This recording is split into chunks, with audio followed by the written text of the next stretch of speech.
was quite a day.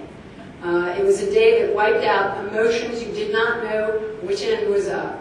But that day, going forward, we knew that the United States had changed in some ways. But we know that we are resilient people, and we know that we get a plan together. And who passed the plan? Who passed the plan that was recommended in a nonpartisan approach? I like to say nonpartisan because it really didn't matter who sat on that committee, that the 9/11 Commission, they recommended to the President that we needed to take certain changes, take certain steps to protect our country, just like we do on the local level. You know, I did some things in the city of Frederick, working with our local police department and fire and rescue services, our Red Cross, and I know that the state government came in and supported us, and I also know that the federal government said, you're on your own for a while, good luck.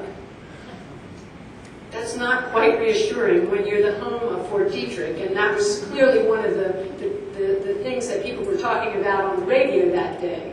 You know, we do have the opportunity to do better. We are going to make our government work better and work on the local level. And that, I think, is the advantage that I bring. The advantage I bring that I see that we deal with things in an everyday basis, whether it's small business or smaller governments. You know, dealing with immigration, dealing with national security, health care, and education. Those are the things you see closest to home, and we shouldn't forget about them when we go to Washington. Let me talk just a second about immigration before we go to the more interesting question and answer session, because I know we've been sitting for 2 hours at lunch and that was a fascinating discussion. And listening to Senator Mikulski and Governor O'Malley, doesn't it make you feel good that we are having very progressive policies?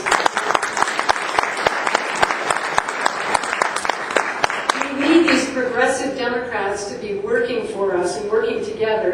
And you know, we Democrats, we can arm wrestle. We're all right with that. We come out alive. But on immigration, one of the things that I think both sides are missing the point on is the fear factor. You know, everybody wants to get everybody up in a lather and say, it's somebody that doesn't look like us who's coming here. Well, most people understand that, you know, with a name like Doherty, I have an Irish background. But I have a little Polish in me too.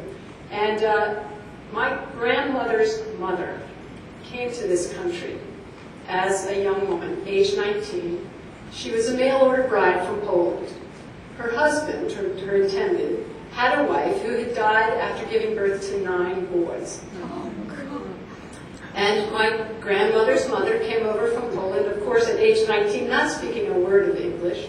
She married and had 2 children, my grandmother, and she was very active in my mother's life, and my mother still speaks fondly of her, of course. And the one story that I remember best is that she says, Boo-Boo never spoke with a Polish accent. She spoke English perfectly. And if we look at the thing that binds us together, our language, that we hold our unifying theme to be the American language. And it's a little different from the Queen's English, that's for sure. But we are Americans because we are here and because we are bound together by one thing. But don't get me wrong. I'm not saying that we have to go crazy and have a constitutional amendment that says we have only one language. We know certain things, and that much we know. So I hope that when we get into debates with our friends across the aisle, and their friends in the middle who register as independents and they don't really know which side they fall, you ask them certain questions like, why are they afraid? Because Americans are really not a fearful people. We are strong, we are problem solvers, and we have the solutions within our midst. Heck, I bet we have the solutions in this room. So I look forward to your questions at any time, and I know this panel's got a lot of good things to say, but trust this, we can work together to solve the problems that face this country.